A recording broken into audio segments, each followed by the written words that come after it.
I'm very happy for the invitation, and it will be hard to talk after Dr. Mutsumoto's excellent presentation. So I would like to share my screen if I can. So today's talk, the title is Path to Improve Upper Motor Neuron Health. Like, what is the path that we should take to improve the health of the motor neurons? And before I begin my presentation, I would like to thank everyone who have supported our research, and I'm very happy to add Spastic Paraplegia Foundation to this slide as well. Recently, we received their grant. It's a 2-year grant, and I'm going to collaborate with a colleague at University of Chicago. But my first grants actually came from Brain Research Foundation. I have received grants from Leicester ALS Foundation, ALS Association, and recently I became the scientific director of Along Swim, which is a nonprofit that supports collaborative research. And I have received grants from NIH and NIA. And also, I'm very happy and blessed to have a wonderful team of family members, I will call. It's not just lab members. And I will mention their names as we go forward. But this is my family. This is my lab. And I'm very happy to be working with them every day. And of course, there are many members who actually moved with their careers, and I am indebted to them as well. And, it's hard to thank collaborators because we have, more than 145 collaborators all around the world. And I love to work with everyone because it seems as if the world is our playground, because especially when you're working with rare diseases, you need to be connected with each and every scientist around the globe, because humanity connects us, and rare diseases also connects us as human beings. So there's really no borders. There are really no nationalities. It's humanity that unites us. Therefore, I'm blessed to have collaborators all around the globe, and I thank them for helping me, my science, and so that we work together towards a better future, especially for patients with upper motor neuron dysfunction. So, path to upper motor neuron health. Okay, so what is the path? But first, let's identify the goal, right? The goal is to find effective and long-lasting solutions to the diseases of the upper motor neurons. So that's our goal, right?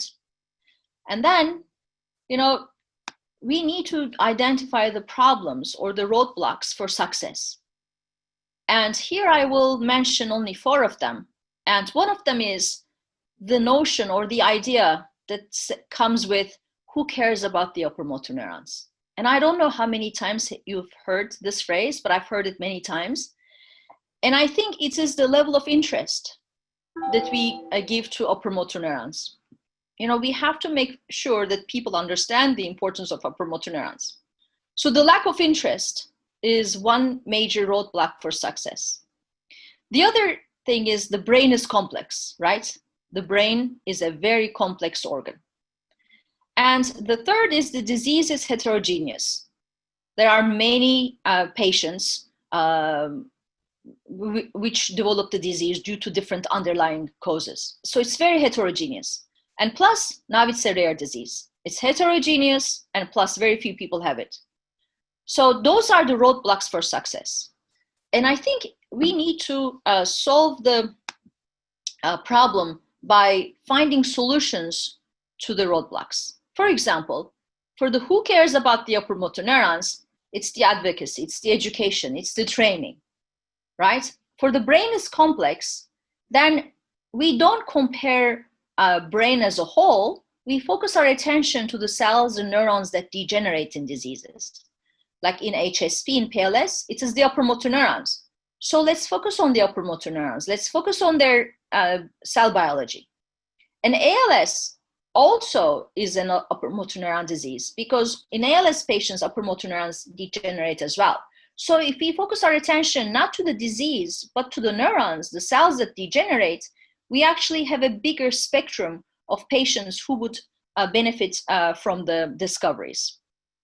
All right, so if the brain is complex, then we can generate cell type specific reporters and, just focus our attention to cells. And the other roadblock is disease is heterogeneous. Okay, it is heterogeneous, but we can reveal the underlying causes of the disease, right? And then it's a rare disease. Okay, but then rather than focusing our attention to the disease, we can focus on the people, and we can maybe develop personalized medicine approaches. All right. So for the who cares about the upper motor neurons, my motto is keep calm and upper motor neuron. Okay. So that means, keep working, and we cannot give up. We have to keep calm and keep working. And that comes with advocacy, that comes with education and training. And I think that's where the foundations like HSP, PLS, and scientists can work hand in hand to educate the population, to educate, the public, to even some of the doctors, because they may think that upper motor neuron involvement is not so critical, right? And I mean, I feel really bad for the upper motor neurons, because even the field cannot agree on the name for them. Can you imagine? Because sometimes they're called upper motor neurons. Sometimes they're called corticospinal neurons, corticospinal projection neurons, and bed cells. And some say there are no upper motor neurons because they don't have a connection to the muscle, so they shouldn't be called motor neurons. I mean, even today, there is not an agreement on their name. So how can you really create an advocacy, or even you can't agree on the name? And imagine this: not a single NIH grant session or grant call has been made related to just upper motor neurons. None, zero. And we go to scientific sessions for neurological meetings, and there is almost not one scientific session dedicated just to the biology of pathology of upper motor neurons. And I'm very happy that Dr. Morimoto took the lead, and there was the upper motor neuron symposium, and now publications are coming out of it. And we need to have more of those, and so that people really care about the upper motor neurons. So recently we started a special issue for upper motor neurons in Health and Disease. Hopefully that will create a platform for scientists to publish in the area of upper motor neurons, and that's going to turn into a book. So I'm very hopeful this is going to come out next year. So this will actually be the first special issue, can you imagine? The first special issue in a journal about upper motor neurons, and it will turn into a book. So we have a lot to do. And I think in this regard, foundations and scientists, we have to work hand in hand to make that happen, so that nobody says, who cares about the upper motor neurons? Because if you think about the upper motor neurons, they are the spokesperson of the cerebral cortex for motor function. They have a very unique structure. Here's the cell body, and it's large actually. And here's the apical dendrite, goes towards the top layers of the brain. And they have a very long axon going all the way to the spinal cord, okay? And these neurons are very specialized because they collect information from many different neurons. They integrate that information, they translate that information, and they transmit it to spinal cord targets. Look at this, all the way to the spinal cord, so that they can initiate and modulate voluntary movement. For every movement that we do that requires a brain input, that we call them cognitive movements or voluntary movements, it is the upper motor neurons that are involved. So when people tell you, or when they tell you who cares about upper motor neurons, even to be able to tell you that, they use their upper motor neurons. So we have a long way to go to make people realize that the upper motor neurons are the spokesperson of the cerebral cortex when it comes to motor function, and they are the utmost important neuron population for voluntary movement, because without them, there will be no movement initiated, and the movement starts in the brain. Therefore, for motor neuron diseases, even for movement disorders, the upper motor neurons are extremely important. So the second roadblock is the brain is complex, right? This is this notion that brain is extremely complex. It's hard to deal with the brain because it's very complex. There are 2 billion neurons, and there are neurons, non-neuronal cells, different neuron types, thousands of different neuron types. How are we going to study the brain? It's very complex. That is true. But that cannot be the end of the discussion, right? This is just the beginning of the discussion. So if brain is complex, we can focus on the neurons that matter for specific diseases. And that's why we actually generated the first reporter line for upper motor neurons. So this was a reporter line in which the neurons in the brain, not all neurons in the brain, just look at this. This is the motor cortex, okay? Here's the motor cortex, RGFP. And you can see there is no imino on these. This is just sectioning and photograph imaging, all the way from P0, which means the day they are born, to P800, which means 800 day old. This is about like 2.5 years old. And there's no imino on this. You can see the neurons in the brain, only layer 5 neurons, large pyramidal neurons that cross the pons, pyramidal decussation, into the spinal cord. These are the corticospinal motor neurons, they are GFP. So this was very important because now, rather than talking about brain is complex, now we have a way to visualize the cells that die in HSP and PLS patients, and we can model them, we can understand their cell biology in great detail. And again, this is up close. So of course, this was like a major finding, and we made the headline for the breakthroughs, and we got $3.2, I think, million from NIH at the time for further developing this mouse model and generating reporter lines. And we didn't keep it to ourselves. We actually made this mouse model available to Jackson so that, you know, anybody who wants to work on the upper motor neurons can actually order the mice and study, because we as scientists, our goal is to move the field forward. And to do that, you know, we generate a reporter line, we make sure it is correct, and then we, you know, share it with our friends and colleagues all around the world. So if you want to work with upper motor neurons, here's your reporter line. Again, so this brings us from, you know, brings us to the cell biology, that we actually can focus our attention to the cells. And as you can imagine, now that we have the reporter line, what you can do is you can take mouse models that display upper motor neuron degeneration, and they are generated to mimic some of the pathologies observed in patients with upper motor neuron degeneration, like SOD, TDP, alsin, profilin, and now in collaboration with my friends, Gerardo Morfini and Dr. Bass, we will also have the spastin mice. And now when you cross them, you have the reporter lines of the upper motor neurons with disease pathology, right, with disease. That's immense, and I'm gonna come back to this.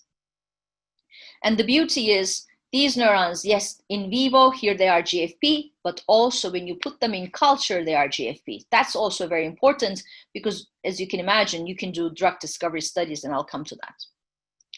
All right, so the first, now, the brain is complex. Okay, the brain can be complex, but we actually developed ways to make the neurons that matter the most for HSP PLS patients fluorescent. And when they are fluorescent, you can visualize them, right? So that roadblock was resolved. Now, the second roadblock, disease is heterogeneous. Oh, well, this is a big problem because not all patients develop the disease due to the same underlying cause. Even though the clinical outcome may be very similar, the underlying cause may be very different. So how do you reveal the underlying cause of the disease? I mean, this is an immense undertaking because the variation from patient to patient could be due to mutations, because different patients have different mutations, right? But sometimes it's also important, especially for sporadic cases, they say the proteins or the protein-protein interaction defects. Those would be also very important. And the problems could be intrinsic and the problems could be extrinsic. So when I say intrinsic, I mean the problems that occur inside the cell or inside the neuron. For example, they may again have mutations. They may have a problem with RNA stability. They may have a problem with making the protein. They may have a problem with the protein-protein interaction. So anything that happens inside the neuron as a problem is the intrinsic factor that contributes to the disease. But sometimes extrinsic factors also play a role. And what do I mean by that? It means the neurons that are out, or the factors that are outside of the neurons. For example, neurons never work in isolation, right? They're always within a circuitry. So they communicate by action potential, by sending out electrical signals. So then the neurons that actually impinge on them or communicate to them, the electrophysiological properties of those neurons or the whole circuitry may be defective. So this is electrophysiological problem. Or there are non-neuronal cells, there are astrocytes, macroglia, there's neuroimmune reaction. So there is this non-neuronal cell component that also contributes. And these are all extrinsic factors, and I'm going to get back to those. So as you can see, the underlying cause could be very, very complex. But let's start with the mutations. All right, so I'm going to tell you that these are the genes that are linked or associated with HSP, all right? And so far there are about 96 of them. And then the genes that are linked or associated with PLS, okay, there are about 4 that are reported. All right, so the ones that are labeled yellow here are the ones that are playing a role in the lipid homeostasis, because we were writing a paper, a review paper about lipids. That's why we highlighted them. But here are the genes. So you may have mutations in multiple of those genes or in some of those genes. But what does this mean? What does it mean that one patient has a mutation in this gene and the other one is another one? So, okay. So I'm going to tell you briefly about a study that we have done about ALS, but now Öge Gözütok and we are preparing another manuscript about PLS, okay?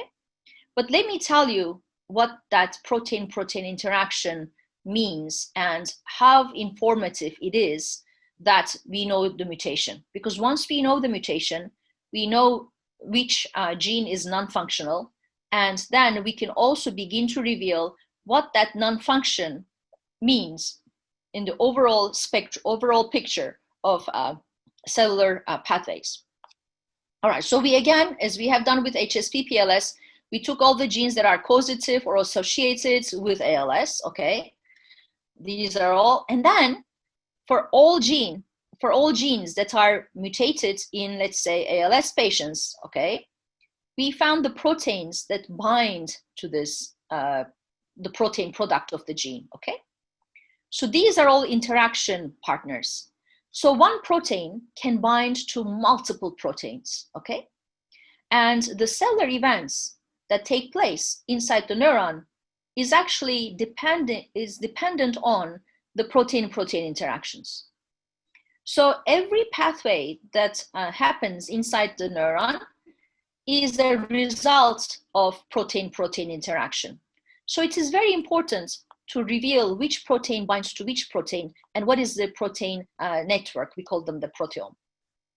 All right. So then we say, okay, all these proteins, where are you? What do you do? Whom do you talk to? Tell me more about yourself. And then they say, oh, I'm in the cytoplasm. Some of them are in the nucleus. I'm in the extracellular space. I'm in the plasma membrane. They begin to reveal where they are. First, we get a map of where they are. Then we say, proteins. Do you talk to each other? Do you play games together? What are the pathways that you like? Tell me. They say, wow, all the proteins. We actually make sure the lipid homeostasis is in check. For example, PAPR signaling, we are very much involved in that. There are, let's say, 86 proteins in this, and 38 of the proteins that you have given me based on the ALS interactome, 36 of them are there, and I don't think this is luck. The p-value, 10 to the minus 21, right? It can't be luck when your p-value is 10 to the minus 21. And then you say, all right, on the map, show me where you are. Boom, they're everywhere. Every protein that's in the signaling pathway are one of the interaction domains. And then you say, all right, who talks to whom? Tell me more. Are you in this activation pathway? Are you in this? And some of them play a role in 2 different patterns. Some of them in 3, some of them in more. So then you begin to reveal which one is the most important, critically important protein. So looking at protein-protein interactions, you begin to reveal the big picture, like what are the cellular events and what is the key protein? What is the converging molecule, right? So for example, protein homeostasis. So we think that the unfolded protein response, for example, we think this is very important, they say. We think the ER stress pathway is very important. And you put them in the map. Where are you, right? Here they are.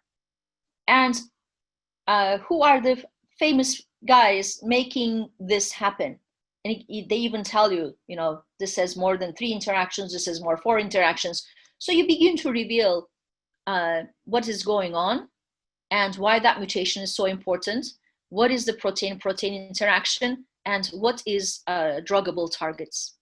And again, cytoskeletal dynamics, look at this, and look at that. These are converging onto that molecule. It's very high levels. Then we say, all right, if we can begin to understand the mechanism that is primarily important in motor neurons, can we go back and ask whether the proteins that we think are extremely important also have defective expression profiles, or you know, any problems in the brain? So we were actually very lucky to have access to some of the most precious samples through the CNADC, and in collaboration with Eileen Biggio, we were able to look at the bed cells, the upper motor neurons, and the expression profiles of some of the key genes that we identified based on these protein-protein interactions. And I want to take your attention to this PPARGCA1. In the control, yes, you have some expression. And look, in the ALS patients where upper motor neurons degenerate, they accumulate. There's huge, big accumulations, and only in the bed cells. The other cells next door, they're fine. Do you see? So the same thing, YWHAZ, now there's reduction. So this was very important because just by looking at the mutations, right, we begin to reveal genes that are important and the networks that are important. The other one was ZFYV27. That's actually a gene for HSP, for the upper motor neurons. And among its all binding partners, right, there were also important proteins. And again, we have seen the same pathology. Look at this. In the control, here's the control, and look at the patients. So when your neuron is like this, you know that there's a problem. And in the normal cases, you have very few. So the problem could be multiple ways, right? And the mutations actually speak. So knowing your mutation is extremely important to reveal the major cellular defect that occurs in your motor neurons. So revealing the mutation is important. And the mutation is the signature. And that mutation informs about the cellular defects that occur. So the mutation also helps develop personalized medicine approaches. So I think it is very important that, especially for rare disease patients, that they know the genetic underlying cause of their disease. And now we will, hopefully next time, I will give you a better view of the HSP and PLS mutations and the cellular events that are perturbed. But we know that lipid homeostasis is one of them, cytoarchitectural disintegration is one of them. Mitochondrial defects is a very important contributor. Increased ER stress is another one. But of course, you need to know which pathway or which cellular defect is most important for you and for your mutation. So mutations speak. Now, the other one, again, coming back to this, is the intrinsic and extrinsic factors. And the intrinsic factors is going to be very long, and I don't think I'll be able to cover it within the time frame, but I'm going to touch base a little bit on the extrinsic factors. And again, the intrinsic are the things that happen inside the cell, and extrinsic are the things that happen outside the cell. For example, the non-neuronal cells, neuroimmunity, and the electrophysiology, the communication. So for the neuroimmunity, let me tell you this. This was a paper published by Richard Miller at Northwestern, and he made the MCP1 CCR2 triple transgenic mice. And he was actually studying it within the context of neuropathic pain. And you may know that MCP1 CCR2 are very important for neuroimmune modulation. So they are very important for the initiation of the immune reaction. And so to investigate whether these MCP1, CCR2, and also neuroimmune modulation is important in ALS, what we have done is took these two molecules. The MCP1 is a cytokine product produced by macrophages, and CCR2 is the receptor for MCP1, okay? So again, these are important neuromodulators. And then we crossed it with the SOD1 mice. So when we crossed it to the SOD1 mice, now we actually have diseased mice in which the MCP1 and CCR2 cells are fluorescent, okay? So now that they are fluorescent, we can see them in the brain. Even at P30, we realized that they were actually moving into the brain parenchyma. And P30 is when they're 1 month old. So that's very, very young. And because you can see them with fluorescence, look, they can actually see better here. We begin to do FACS purification, which is fluorescence activated cell sorting, so that we purify these neurons based on their fluorescence. As you can imagine, now we are doing microarray analysis to look at their gene expression and to see what is it that makes them come towards the dying neurons at that early age, and how do they contribute to motor neuron degeneration. So we have 2 papers published about this topic recently, and one of them is to show that there is an evidence for an innate immune response in the motor cortex, and similar things, I think, the immune response in the motor cortex of HSP and PLS patients. And then there's also the neuroinflammation component, especially with TDP pathology too. So then the second part, as you can imagine, as you can remember, was the communication defects, right? Because neurons are functional if they are within the circuitry. And then we investigated whether neurons in the motor cortex, the upper motor neurons in the cortex, have any defects, and they cannot be, part of the circuitry anymore. And we have actually found that these upper motor neurons, right, they receive input from many different cells. First, for example, within their local circuitry, right, there are local circuitry neurons. There are also interneurons, right, interneurons in layer 5, interneurons in layer 2, 3, and they also receive input from projection neurons, which are located far away, but they still put an input. For example, in the collateral hemisphere, there are callosal projection neurons, which means they are, let's say here are the motor neurons, and these callosal projection neurons are on the other side of the cortex. So they project to the other side through the corpus callosum. And there are also neurons in the thalamus, like thalamocortical projection neurons. So there are many, many neurons that actually help CSMN send an action potential to the spinal cord targets. Because they are the spokesperson of the cortex, they have to receive input from many different neurons. But in disease, these upper motor neurons, their apical dendrites begin to degenerate. And when apical dendrites begin to degenerate, these neurons cannot really communicate with them, because where are they going to communicate to? Like, there are no spines, there are no healthy structures, so they cannot really send a signal. And so when the diseased neurons, the upper motor neurons, cannot receive signal, of course they can't also send a proper signal. So in collaboration with Gordon Shepard's lab first, and with Marco Martina and Pavle Andus, we have done recordings of the motor cortex to see who talks to whom and how that communication changes with disease. And we found that even as early as P30, the corticospinal motor neurons begin to receive less less input in their apical dendrites. And that's not the case for callosal projection neurons. They're perfectly fine. So there's very selective discommunication, or how do you call it? Like there is a defect in their communication, that these neurons cannot really be in the circuitry anymore. And I think that this is one of the major problems, that they become, diseased because they are left outside of the pool.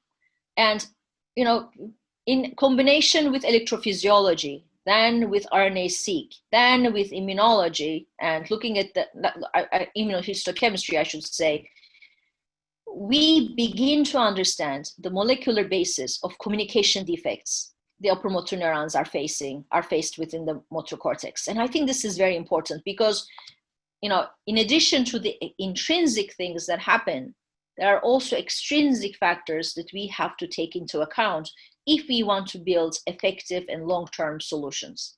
Because if you make the neuron healthy inside, but if the environment is still not so helpful, the neuron may not be fully active. So we have to make or improve the health of the neuron from inside, but we also have to create a healthy environment for them so that they can thrive. So that's why in our lab, we study both the intrinsic factors as well as the extrinsic factors, because again, the overall goal is to have long-term and effective treatment strategies. All right, so what was the other roadblock? It was that this is a rare disease, right? And I don't like the term rare disease. So does that mean patients will be respected if there are more patients like them? So if this is like an N number, this is like a number game, right? If there are 1 million patients with the same disease in the world, oh yeah, so all drug discovery focus will be on them. But if there are 5 patients, 10 patients in the world, 5, 10 patients, But those 5, 10 people are people. They are important. Everybody is important. If a person is important, then we should not have the definition of the rare disease. We should change our perspective, because I think now they see rare disease people as few, we can't do much about them. There can't really be a good clinical trial. There can't be done, not much can be done. But I think the rare disease patients are so valuable for us to reveal the underlying cause, because they are, let's say, a pure case. They are crystal clear on the pathology. They are crystal clear for, let's say, one type of dysfunction. They are so unique. Rather than rare, we should say unique. They are so unique in their disease that they require more attention. We should not ignore them. They cannot be ignored. We have to pay more attention to them, because I think rare disease patients, they will be moving the field forward. They would be moving the drug discovery field forward, neurodegeneration field forward, because, their biosamples, their blood, their urine, they are like anything we can collect from them, even fibroblast samples, they reveal something. They scream, and we choose not to listen. And, that I don't like. I think we should listen to them as much as we can, because they also will allow us to develop personalized medicine approaches. One drug for all, I think that was in the past. We will never have one drug for all. We will have to move into more personalized medicine approaches. So for the rare diseases, yes, we will develop new drugs, right, in the future. But we can also repurpose previously approved drugs when we focus our attention on the mechanism. The other option is the gene delivery approaches. So now I'm going to touch base on all of those, and I think I'm doing fine with time. All right, so for the developing new drugs, okay, I need to tell you that so far there has been no clinical trial, okay, for HSP or PLS, and that has to change. And Dr. Matsumoto gave a very good talk, and I think he's doing exactly what needs to be done to, pave the way for a clinical trial with outcome measures, with reaching out to multiple centers in the world, to increase the patient numbers, to create more awareness. And, I am very appreciative of all his efforts. And I want to tell you that even in the field of ALS, and in ALS, upper motor neurons die, and the ALS clinical manifestation and also the identification of patients as ALS patients depends on the upper motor neuron involvement as well, right? But let me tell you this, for the drug discovery efforts for ALS, so far, no one has ever wondered if the compound of interest also improves the health of the diseased upper motor neurons. Can you imagine? There has been none, zero, no preclinical assessment for the health of the upper motor neurons. That has to change, because we have to put the upper motor neurons on the map. We have to investigate whether the compounds of interest also improve the health of the upper motor neurons, especially for diseases that are manifested by the degeneration of the upper motor neurons, right? I mean, you have a disease which occurs when upper motor neurons die, and you have compounds that you took into clinical trials to patients, and you don't test them on upper motor neurons.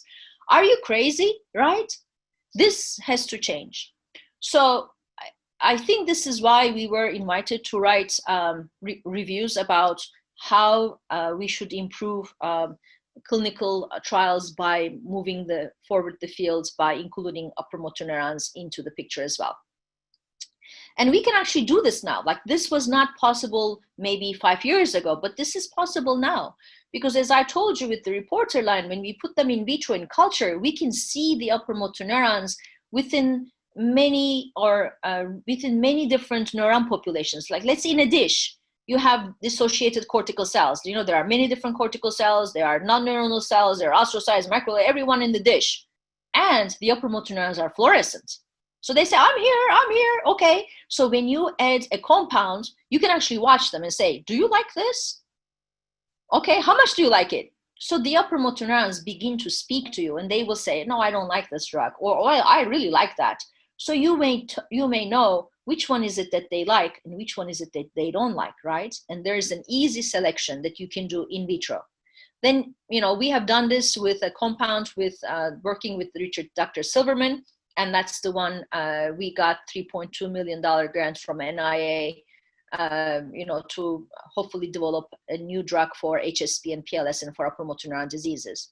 So it is working. The upper motor neurons respond. Look, when they're happy, they have very long axons. They arborize. They're just happy, and normally they're just like this, and then this becomes this when they're happy. And I also want to now mention about the mechanism, right? So, okay, we're going to incorporate upper motor neurons into preclinical assays, and we will determine if the compounds improve upper motor neuron health or not. Okay. And I told you about refocusing, repurposing of drugs based on mechanism. What do I mean by that? So let's say there are many diseases. This could be Alzheimer's, this could be ALS, this could be HSP, Parkinson's, but there are many different diseases, okay?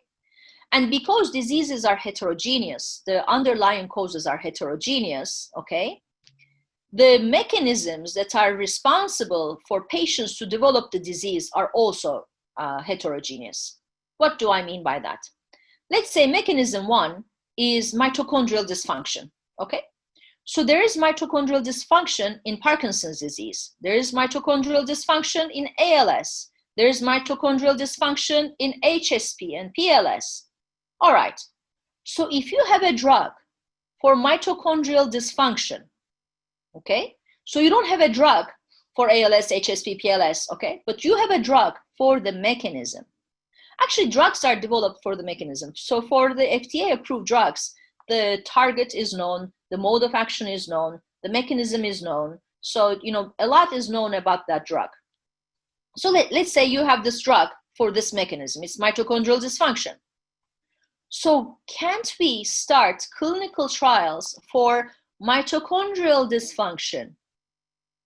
And in that, you can include some ALS patients, some, not all.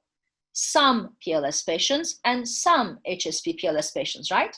So as long as we know and we can distinguish patients based on the mechanism by which they develop the disease, we can actually develop a new drug trial, right, based on mechanism and not based on the disease. So if you think about this, diseases were identified 100 years ago, right, by famous doctors, and they had their patients, and the patients looked a little bit different, and that was their, patients, they characterized the patient, and then, Parkinson's disease, Alzheimer's disease, these diseases were identified based on clinical manifestations, okay? And even today, 2020, we have the disease based on, or disease names, right? Based on the definitions made 100 years ago. But now we know the underlying causes of the disease much more. We have more information about those. And we also know the converging paths. For example, we know that mitochondria has problems in almost all neurodegenerative diseases, right? But to a different extent, or maybe not all patients have the same problem. And for example, ER defects, oxidative stress, protein aggregation problems, right? Protein aggregation problem. I mean, is there any neurodegenerative disease that doesn't have protein aggregation as a problem? It is one of the most common problems that we see in almost all neurodegenerative cases, right? So if we focus our attention to the mechanism and we bring a new definition to the diseases based on the knowledge that we gained within the past 100 years, we will have a better platform for mechanism-based drug discovery. And if we have mechanism-based therapies, then the definition of rare disease is gone. So it doesn't really matter which disease you are characterized with, right? As long as you know which mechanism is altered, which mechanism is wrong, or what is really wrong in the neuron, then you can actually take either the new drug or a drug that was FDA approved, let's say for Parkinson's, or let's say for mitochondrial disease, or even for cancer. So there are so many drugs that are already FDA approved. They are in the thousands, right? 10,000, 20,000. And we know they're not toxic, and we know their mechanism. So if we can group patients based on mechanism, this is one way that we can bring new therapies to in a personalized manner to patients. All right, I spoke too much about this because I'm very supportive of that idea. And the other one was the gene delivery, you remember? So once you know your mutation, then it is a bit easier for personalized medicine approaches, because maybe that mutation needs to be corrected in the neuron that is affected, right? Okay, so when you have a mutation, it does not mean that it's only that neuron has the mutation. It's basically almost all cells, all neurons in the brain or in the body has the mutation, but it is that particular neuron that really doesn't like to have that mutation. So how do we explain this? So I try to explain this with the pebble example, that you have multiple pebbles in your hand and you have your favorites. And let's say my favorite is red, your favorite is blue, another favorite is purple. But if there's a mutation in the purple pebble, right? And I don't have any because that's not my favorite, I would continue playing my game. But my friend who thinks the purple pebble is his favorite and that's all he has in his pocket, he won't be happy and he will show primary vulnerability and he will start crying before we cry. And he will be so upset, he won't be in the game anymore because he will not have any pebbles to play with. Do you see? The mutations, even though are global, right? But they affect very distinct neuron population.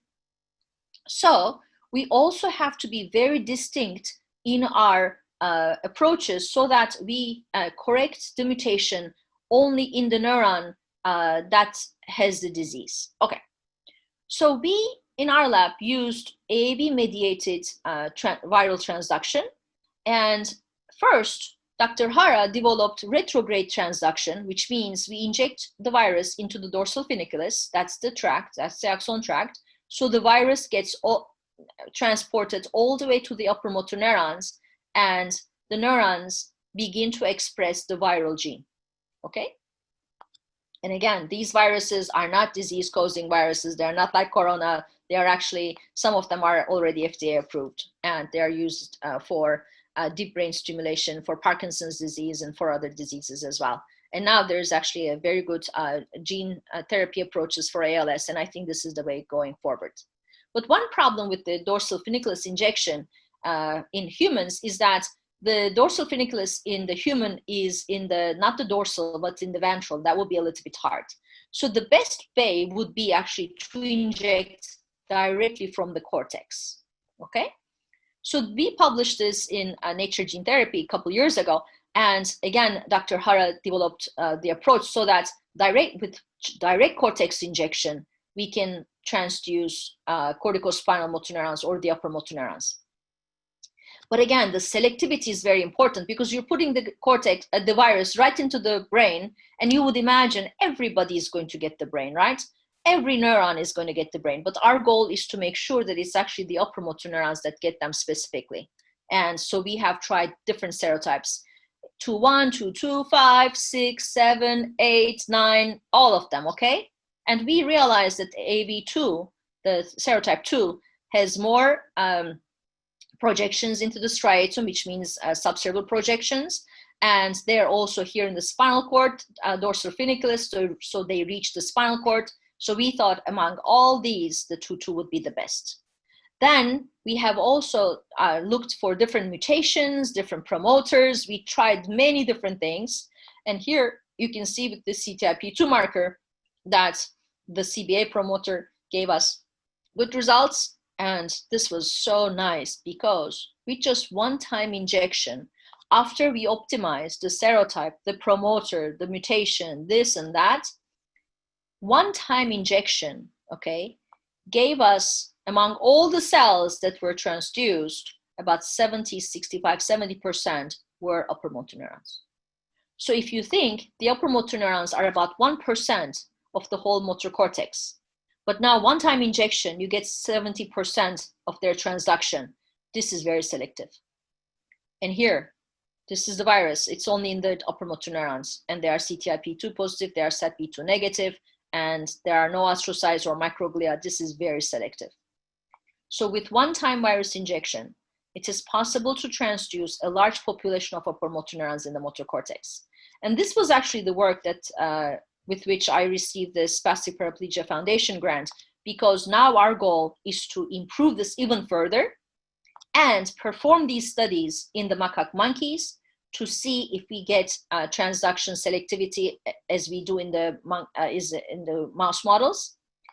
That would lay the stage for future approaches for gene delivery to HSP and PLS patients. And I think that's the future, and that's the direction that we're going to go. Because if you know your mutation, it would be so nice if we actually generated an expression plasmid just for you and put it in the right viral construct. And with just one-time injection into the motor cortex, we can either give you the wild-type version, the normal version of the gene that the motor neurons require, or silence the mutation because the mutation can create toxic proteins. So you can silence the mutation, or use CRISPR-Cas9 or other methods just to switch the gene so that you can do corrected gene expression studies. And of course, this is what I propose is going to happen in the future, but this is the way that we're going. So if I summarize, for the roadblocks, right? Who cares about the upper motor neurons? This is a cumulative effort with advocacy, education, training. today, for example, 109 participants I see listening to us. Let this be 500. Let this be 1,000. Let this be 10,000. Let this be such that everybody in the world knows that upper motor neurons are indeed important, okay? So nobody says who cares about the upper motor neurons anymore. So the second, the brain is complex. Yes, it is complex, but that does not deter us from studying the brain. So the brain is complex and we can create solutions. We can focus our attention to the cells and neurons that matter. So we now have the reporter line. We have reporter lines of the disease. With this, we can do all the omics studies. We can do RNA-seq. We can do proteomics. We can do electrophysiology. We can do look at the gene splice variations. We can look at anything, everything that is happening in this neuron over time and with different underlying causes. So focus our attention to the cells. Yes, brain is complex, but it's okay. We have solution for that. Disease is heterogeneous. Yes, it is. And that also may be seen as a challenge. That may also be seen as an opportunity. I would like to see it as an opportunity. Because the diseases are heterogeneous, now we can understand the underlying causes of the disease for each patient. And then once we understand for each patient, we can group patients based on the mechanism, not based on the disease that they were associated with. So we can be more mechanistic focused. And then we can reveal the underlying causes of the disease at a cellular level, at a molecular level, at a protein level, at a mutation level. There are many different levels that we can reveal the underlying cause. So let's not take this as a problem. Let's take this as an opportunity to reveal more and better biology. And the other roadblock was rare disease. Oh, this is such a rare disease. It's okay. It is okay to be unique. It is okay to be the first person with that disease. It's okay that you are the only one who has, or just 5 people in the world who has this. It is not that it is okay. It is excellent. It is so valuable. I would like to see that the rare disease patients actually walk with pride and walk with happiness because they hold the key for revealing the disease heterogeneous mechanisms, right? And we should focus on people and then develop maybe personalized medicine approaches.